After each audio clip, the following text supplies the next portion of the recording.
ওম শান্তি। আমি একজন আধ্যাত্মিক ঈশ্বরের বিশ্ববিদ্যালয়ের ছাত্র। আমি অখিল ভাই। আজকের বিষয়ে কথা বলবো। আজকের চিত্র নিয়ে আপনাদের কাছে উপস্থিত হয়েছি। তার আগে আপনাদেরকে জানাই প্রীতি, শুভেচ্ছা ও ভালোবাসা। আজকের বিষয় হলো, এই দুনিয়াতে অনেক শাস্ত্র রয়েছে, অনেক গুরু রয়েছে, অনেক রকম মত রয়েছে। বিভিন্ন ধর্ম বিভিন্ন রকম মত প্রকাশ করছেন। অনেক শাস্ত্রতে অনেক মত প্রকাশ হয়েছে। সেটাই নিয়ে আজকে দুনিয়াতে অনেক কিছু ভগবানের বিষয় নিয়ে আজকে কথা বলবো। ভগবানের মানে পরমাত্মার ওনার আসল রূপ কি, পরমাত্মার আসল রূপ কি, বা উনি দেখতে কিরকম, বা ওনার আসল পরিচয় কি। মনের মধ্যে প্রত্যেকটি মানুষের মধ্যে এই কথাটি বিভ্রান্ত সৃষ্টি করে। চলুন শুরু করছি। পরমাত্মা নিরাকার, ওনার কোনো রূপ ও রং নেই। এখানে প্রশ্ন আসছে, তাহলে ওনার কোনো রূপ নেই, তাহলে আমরা দর্শন কিভাবে করবো? এখানে আপনাদের কাছে আমি বোঝাবার চেষ্টা করব। নিরাকার মানে কোনো আকার নেই, কোনো রূপ নেই, কোনো রং নেই। উনি দেবতাদের মতো হাত পা চোখ কান মুখ নেই, মানে ওনার কোনো শরীর নেই। উনি শরীরের আকার থেকে অনেক, তাহলে ওনার আকারও নেই, ওনার কোনো শরীর নেই। তাহলে মানুষের অনুভূতি অন্য কিছু। পরমাত্মা মানে প্রত্যেকটি মানুষের মধ্যে আত্মা রয়েছে, মানে দিব্য জ্যোতিবন্ধু স্বরূপ। সেই রকম আমাদের শরীরের মধ্যে যে আত্মা রয়েছে সেটা দেখতে দিব্য জ্যোতিবিন্দু স্বরূপ, একটা লাইট জ্যোতির মতো দেখতে, অতি সূক্ষ্ম অণু, যেটা খালি চোখে দেখা যায় না। উনি আত্মার থেকেও এইজন পরমাত্মা হয়েছে। উনি সুখ ও শান্তি ও প্রেমের সাগর, আনন্দের সাগর ও সুখের সাগর। এই জন্য ওনাকে পরমাত্মা বলা হয়। তাহলে আমি আপনাদেরকে সঠিকভাবে বোঝাতে পেরেছি। আরো সবচেয়ে বড় কথা হলো, উনি জন্ম মরণের চক্রতে আসে না, আর দুঃখ অশান্তির মধ্যেও আসে না, কর্মের মধ্যেও আসে না। জন্ম মরণের মানে প্রত্যেকটি আত্মা, মনুষ্য আত্মা এক শরীর ছেড়ে আরেকটি শরীর নেয়, একে বলে জন্ম মরণের চক্র। আর কর্মর বন্ধনের মানে ভালো কাজ খারাপ কাজের ফল। তাহলে এখান থেকে আমরা সুখ দুঃখ তৈরি হয়। যেমন আমরা কর্ম করি, যদি কোনো খারাপ কাজ করি, তার থেকে আমাদের সুখ দুঃখ তৈরি হয়। কিন্তু পরমাত্মা যেন জন্ম মরণের চক্রতে আসে না, আর সুখ দুঃখের কারণও তৈরি হয় না। পরমাত্মা শরীর নেয় না, আর জন্মও নেয় না। তাহলে ওনাকে দেখতে হলে কিভাবে দেখবো আমরা? ওনাকে দেখতে হলে এই শরীরের চামড়ার চোখের দ্বারা দেখা যাবে না। ওনাকে দেখতে হলে জ্ঞানের দিব্য চক্ষু দরকার, মানে মন বুদ্ধি দিয়ে দেখতে হবে। তাহলে এখানে পরমাত্মা এক জ্যোতি স্বরূপ, এটা যদি সত্যি হয়, তাহলে ওনার কোনো নিশানা নেই কেন, বা ওনার কোনো চিত্র নেই কেন? এই দুনিয়াতে সবাই ওনাকে স্মরণ কেন করে, বা ওনাকে ডাকে, বা ওনার ভজন কীর্তন করে? ওনার শরণাপন্ন এই দুনিয়াতে কোনো না কোনো ব্যক্তি বা কোনো ধর্মগুরু কেউ না কেউ ওনার নিশানা কেমন সেটা বলে গেছেন। এটাই তো আপনাদেরকে অন্তরে কথা বলছি। আমি ভারতবর্ষে দেখুন, পরমাত্মাকে যে শিবলিঙ্গতে আপনারা পূজা করছেন, ওই রূপটা ওনার দেহদারিকের প্রতীক নয়। ওর মধ্যে রয়েছে, আপনারা দেখবেন যখন মন্দিরে যাবেন, হ্যাঁ, মন্দিরে গিয়ে যখন শিবলিঙ্গটা দেখবেন ভালো করে মন দিয়ে, ওখানে 3টি সাদা সাদা ডোরা ডোরা দাগ দেওয়া আছে, এবং ওর মাঝখানে একটি লাল রঙের বিন্দি লাগানো আছে। ওটাই হচ্ছে পরমাত্মার জ্যোতিস্বরূপ রয়েছে। আপনারা লক্ষ্য করে দেখবেন শিবলিঙ্গের উপরে। তাহলে ভারতবর্ষে অনেক মন্দির রয়েছে, তার মধ্যে রয়েছে বদ্রীনাথ, অমরনাথ, সোমনাথ আর বিশ্বনাথ। উনি দেশের নয়, উনি পুরা দেশের বিশ্বনাথ। তাহলে কানেকশনটা কষ্ট বোঝা গেল। ভগবান যদি এক হন, তাহলে ওনার কোন ধর্মতে রয়েছে? ভগবান যদি এক হন, তাহলে ওনার তো কোনো ধর্মগ্রন্থ থাকা উচিত। হ্যাঁ, সত্যি রয়েছে। ঈসাই ধর্মগুরু সোজা সোজা বলছেন, গড ইজ লাইট। ছবিটার দিকে তাকান, আপনারা তাকান এবং দেখুন। ঈসাই ধর্মগুরু সোজা সোজা বলছেন গড ইজ লাইট, মানে ভগবান এক জ্যোতি স্বরূপ। আর শিখ ধর্ম গুরু নানক দেব বলছেন নিরাকার, ওনার কোনো আকার নেই, উনি জ্যোতি স্বরূপের গুণগান গাইছেন। এটা এক অন্তরে কথা বলছেন, কিন্তু এটা এক সংযোগ, কিন্তু এটা সংযোগ নয়, এটা এক ভুলে যাওয়া স্মৃতি। সব মনুষ্য আত্মার পরম পিতার সন্তান, আদিকাল থেকে জ্ঞান একটাই ছিল। সব সময়ের সাথে ওটা মূল জ্ঞান আর অনুভব হারিয়ে যায়, শুধু প্রতীক আর অনুষ্ঠান বেঁচে থাকে।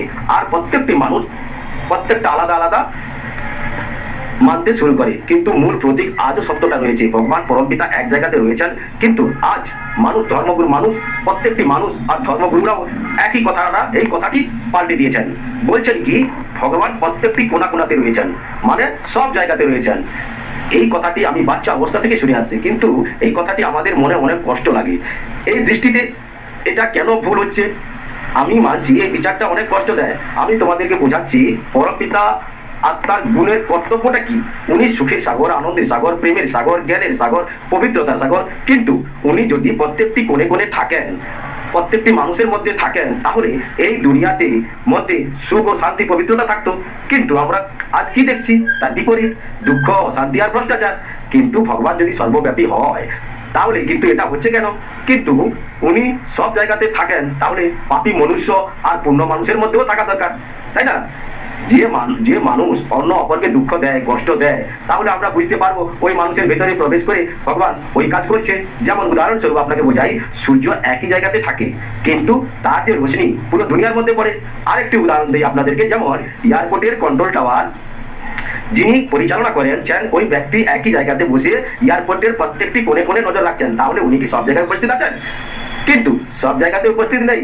উনি উঁচা জায়গা থেকে সব জায়গাটাকে নজর রাখছেন, প্লেনের গতিবিধিকেও জানতে পারছেন। সেই রকম ভগবান পরম ধামে বসে, মানে ভৌতিক দুনিয়ার উপরে পুরো দুনিয়ার উনার দৃষ্টির, দিব্য দৃষ্টির বুদ্ধিতে দুনিয়ার আদি মধ্য অন্ত জানতে পারেন। এই জন্য উনাকে ত্রিকালদর্শী বলেন। সর্বব্যাপী নয়, একই জায়গাতেই থাকেন, এর মধ্যে কোনো ভুল নেই। উনার এক ঘর রয়েছেন এবং এটাই সত্যি। তাহলে উনার নাম কি? আর পরম নাম কোথায়? উনার কোনো ব্যক্তিগত নাম নেই কেন? যেমন রাম আর কৃষ্ণ এবং ছিল, এবং শরীরও ছিল, ওদের গুণাগুণও ছিল, ওনাদের কর্তব্য ছিল। কিন্তু পরমাত্মার নাম হলো শিব, মানে কল্যাণকারী। কেননা উনি সব আত্মাদের, মানে প্রত্যেকটি মনুষ্য আত্মাদের কল্যাণ করেন, ওনাদের দুঃখ থেকে মুক্ত করে শান্তি দেয়। এই জন্য উনার নাম শিব। তাহলে উনার ধাম কোথায়? মানে উনার থাকার জায়গা কোথায়? এই জগতের সূর্য ও চন্দ্রের ও তারা আকাশের থেকে উপরে এক ব্রহ্মলোক থাকে, তাকে বলে শান্তিধাম। আরেকটা কথা বলি আপনাদেরকে, প্রত্যেকটি মনুষ্য আত্মা ও আপনার ও আমার ও আপনার পুরো দুনিয়ার মনুষ্য আত্মাদের ঘর পরমধাম, আমাদের ঘর পরমধাম। আমাদের ওই ওই দুনিয়ার মানে পরম নাম থেকে আমরা এই সৃষ্টিরূপী রঙ্গমঞ্চে আমরা অভিনয় করতে এসেছি। তাহলে আরো একটা প্রশ্ন আছে, পরমাত্মার কর্তব্য কি? মানে ভগবানের কাজ কি? আর আমাদের পরমাত্মার সঙ্গে, মানে ভগবানের সঙ্গে আমাদের সম্পর্কটা কি? ঈশ্বরের সঙ্গে আমাদের মুখ্য তিন রূপে সম্বন্ধ রয়েছে, খুব সুন্দর সম্পর্ক। প্রথমে তাই বলি হলো আমাদের পরম পিতা, যেমন আমাদের লৌকিক পিতা তার সন্তানকে ছোট থেকে বড় করে এবং বড় করে তাদেরকে সম্পত্তি দেয়, তাই না? তেমনি আমাদের অলৌকিক পিতা সুখ শান্তি, আনন্দ, প্রেম, পবিত্রতা দেয়, পাওয়া যায়। আর দ্বিতীয় হলো উনি আমাদের পরম শিক্ষক, পরম সদ্গুরু। উনি আমাদেরকে রাজযোগ শিক্ষা দিয়ে, উনি আমাদেরকে কোথা থেকে শিক্ষা দিয়ে আমাদেরকে সব কিছু প্রশ্নের সমাধান করে এবং বলেন আমি কোথা থেকে এসেছি, উনি কোথা থেকে এসেছেন এবং আমরা কোথায় যাব, এবং আমাদের পুরো পরিচয় দেয়। আর তৃতীয় হলো আমাদের সদ্গুরু, আমাদেরকে পড়াশোনা করিয়ে রাজযোগ শিক্ষা দিয়ে তার নিজের ঘরে, মানে পরম ধামে নিয়ে যায়। তাহলে এই কর্তব্য করার জন্য কখন এবং কোন সময় আসেন উনি? এখানে প্রশ্ন হলো, তাহলে এই কর্তব্যটা করার জন্য উনি কখন আসেন এবং কোন সময় আসেন? তাহলে বলছি শোনো মন দিয়ে, পরম পিতা যখন আসে ওই সময়টি হলো যখন ধর্মের অতি গ্লানি হয়, মানে এই দুনিয়ায় যখন পাপ, অনাচার, দুঃখ, দুর্দশা অতি চরম সীমায় পৌঁছে যায়, সেখানে কলিযুগের শেষ বলা হয়। যেমন এই সৃষ্টি চক্রে 4 যুগে ঘুরতে থাকে। কিভাবে ঘুরতে? না, সত্যযুগ, ত্রেতাযুগ ও দ্বাপর যুগ আর কলিযুগ। এইভাবে আমাদের ঘুরতে, আর কলিযুগের শেষে এসে নতুন সত্যযুগ স্থাপন করে। তাহলে এখানে প্রশ্ন বোঝা গেল যে পরমাত্মা জ্যোতিস্বরূপ রয়েছে, ওনার নাম শিব, পরমপিতা শিক্ষক সদ্গুরু রয়েছেন। এই পুরা কাহিনী জানবার পর মনের মধ্যে আরো একটা প্রশ্ন আছে, কোন মনুষ্য আত্মা ওই পরম পিতার সঙ্গে কিভাবে জুড়বেন? কোন মনুষ্য আত্মা স্বয়ং ভগবানের সঙ্গে কিভাবে জুড়বেন? এটা কিভাবে সত্যি সুখ শান্তি অনুভব কিভাবে করব? এটা রাস্তা হলো ভুলে যাওয়া স্মৃতি, অথবা এটাকে রাজযোগ বলতে পারেন। যেমন মন্দিরে গিয়ে আপনারা কি করেন? মানত করেন, প্রার্থনা করেন, অথবা গুরুর কাছে গিয়ে অনুরোধ করেন। কিন্তু এটা বিলকুল আলাদা ব্যবস্থা, এটা এক অন্তরের যাত্রা। আমরা নিজেরা কে ভাবি আমাদের এটা শরীর নয়, শরীরে থাকা এক আত্মা জ্যোতিবিন্দু স্বরূপ বুঝতে পারি। আর আমাদের মন বুদ্ধিকে পরম পিতা শিবকে স্মরণ করে মন মানে যোগ লাগিয়ে, যিনি আমাদের শান্তি সাগর, আনন্দের সাগর আর সুখের সাগর, তখনই আমাদেরকে কানেকশনটা সোজা ওনার সঙ্গে জুড়ে যায়। যেমন উদাহরণ দিই আপনাদেরকে, বৈদ্যুতিক তার, ওর মধ্যে কারেন্ট থাকার কারণে আমরা যদি স্পর্শ করি আমাদেরকে কাছে টেনে নেয়, তেমনি পরম পিতাকে আমরা যদি স্মরণ করি ঠিক ওইভাবে আমাদেরকে কাছে টেনে নেয়। এইটা আমি আরো বৃহৎভাবে আপনাদেরকে বোঝাতে চাই। আমাদের স্মৃতি মানে আমাদের স্মরণ করি, এটা প্রার্থনা থেকে আলাদা। কেন এরকম ভেদাভেদ কেন? এটা প্রার্থনা থেকে আলাদা কেন? এর ভেদভাব কেন? কোনো মন্দিরে গিয়ে আমরা প্রার্থনা করি মানে আমরা ভিক্ষা করি, আমাদেরকে সুখ দাও, আমরা মন্দিরে গিয়ে কি বলি? আমরা মন্দিরে গিয়ে বলি, কোনো মন্দিরে গিয়ে বলি, হে প্রভু আমাদেরকে সুখ দাও, শান্তি দাও, আনন্দ দাও, প্রেম দাও, জ্ঞান দাও, অর্থ দাও, এটা দাও, ওটা দাও, মানে ভিক্ষা করা। কিন্তু আমাদের এই রাজযোগ্য শিক্ষার মাধ্যমে এখানে বোঝাতে চাই আপনাদেরকে, এখানে অধিকার আমরা পাওয়ার যোগ্য কিনা সেটা প্রমাণ করে দিতে হবে। আমরা কেন ভিক্ষা চাইবো ঈশ্বরের কাছে? এখানে আরো একটা কথা আপনাদেরকে বোঝাই, যেমন লৌকিক পিতা আমাদেরকে সম্পত্তি দেয়, তেমনি অলৌকিক পিতা আমাদের তার সম্পত্তি আমাদের অধিকার। আমরা কেন ভিক্ষা চাইবো? যখন আমরা পরম পিতাকে স্মরণ করি তখন সুখ, শান্তি, আনন্দ, প্রেম তার অধিকারের যোগ্য হয়ে আমরা উঠি। হে প্রভু আমাকে শান্তি দাও, এই কথাটা না বলে যদি আমরা নিজেকে একজন আত্মা শান্ত স্বরূপ, তখনই আমাদের পরম লোক পরম পিতা আমাদের শান্তি শক্তিকে নতুন করে চার্জ দেয়। কিন্তু আপনাদেরকে বোঝাই, এটা ভিক্ষা করা নয়, এটা পরম পিতার সঙ্গে অনুভবের সঙ্গে জুড়ে যায়। এই কাজটা কখন? এটা মনকে স্মৃতি করে অভ্যাস করা সঠিক পদ্ধতি। এইভাবে করলে ধীরে ধীরে আমাদের মনের এক জীবনে পরিবর্তন এসে যায় এবং আমাদের শরীরের ভিতরে আত্মা যে রয়েছে সেটা খুব শক্তিশালী হয়ে যায়। আর একটা কথা বলি, বাইরের পরিবেশ এবং বাইরের পরিস্থিতি কুসংস্কার ও কুকর্ম আমাদের মধ্যে প্রবেশ করতে পারে না এবং সত্যি সত্যি শান্তি অনুভব করতে পারবেন।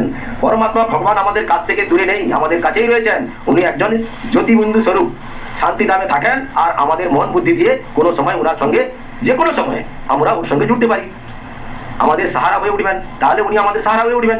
যদি আমরা সত্যি সত্যি একদিনের জন্য মন বুদ্ধি দিয়ে বিচার করি নিজের স্থিতিকে পরিবর্তন করার জন্য, আমি একজন শরীরে থাকা আত্মা এবং পরম পিতা আমাদের প্রত্যেকটি আত্মার পিতা, এইভাবে আমরা পরম পিতার সঙ্গে জুড়তে পারি। আজকে আমরা জানলাম নিজের পরিচয় এবং পরম আত্মার পরিচয়, এবং আরো জানলাম পরম পিতা কি করেন, কোথায় থাকেন, উনি কি কাজ করেন, এবং আমরা সবকিছু জানতে পারলাম এবং আমাদের পরিচয়টাও জানতে পারলাম। ওম শান্তি।